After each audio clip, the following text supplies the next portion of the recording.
વસ્તીના આધારે સીમાંકન થાય અને પાલિકા મહાપાલિકાની ફાળવણી થાય, જેથી વિસ્તારના વિકાસને વેગ મળે અને સાથે જ વહીવટી સુવ્યવસ્થિતતા પણ આવે।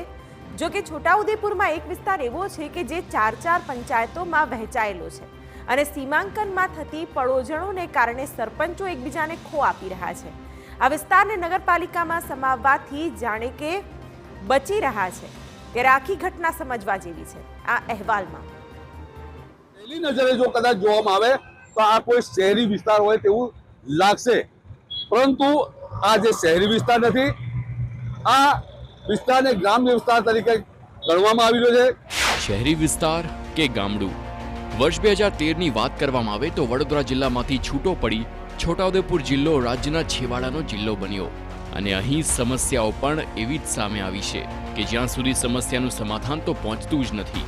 હવે મુદ્દો છે બોડેલીને નગરપાલિકાની માગનો, અને તે કંઈ એમ જ નથી ઉઠી, તેના નક્કર કારણ છે। બોડેલી ગામ મોટું વેપારી મથક છે। બોડેલી, અલીખેરવા, ચાચાક, ઢોકલિયાની અલગ અલગ પંચાયતો છે અને એટલે જ આ વિસ્તારનો વિકાસ રૂંધાઈ રહ્યો છે અને અહીંના સુગ્ય નગરપાલિકાની એક જ માંગ છે કે બોડેલીમાં જો ખરેખર નગરપાલિકા થાય તો લોકો અને ગામનો ખૂબ વિકાસ થઈ શકે એવું છે।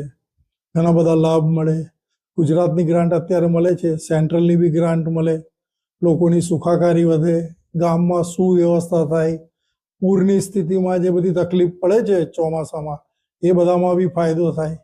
અહીં કેટલાક વિસ્તારો તો એવા છે કે એક દુકાન કે એક મકાન બદલાય ત્યાં આખી પંચાયત બદલાઈ જાય। સીમાંકનને લઈને સવાલ ઊભા થાય છે, જેનો ભોગ લોકોને બનવું પડતું હોય છે।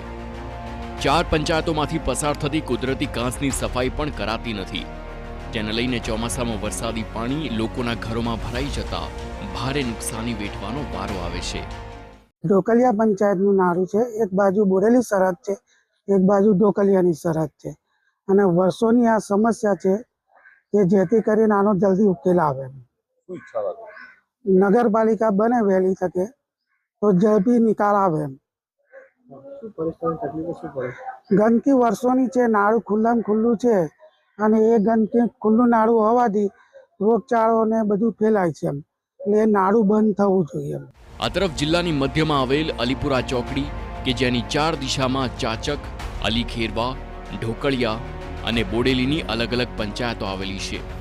મધ્યપ્રદેશ, મહારાષ્ટ્ર અને રાજસ્થાન તરફ જવું હોય તો આ 4 પંચાયતની મધ્યમાં આવેલ અલીપુરા ચોકડી પાસેથી પસાર થવું પડે છે અને આ સિવાય પણ ટ્રાફિકની સમસ્યા પણ થતી રહેતી હોય છે।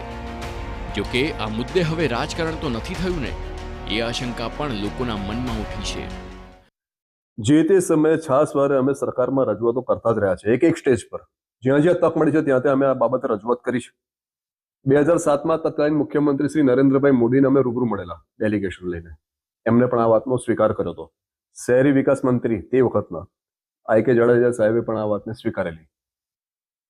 કમનસીબે તત્કાલીન ધારાસભ્ય આપણા કાંતિભાઈ તડવી આમાં નેગેટિવ ભૂમિકા ભજવી અને આ વિષય અભરાઈ પર ચડી ગયો।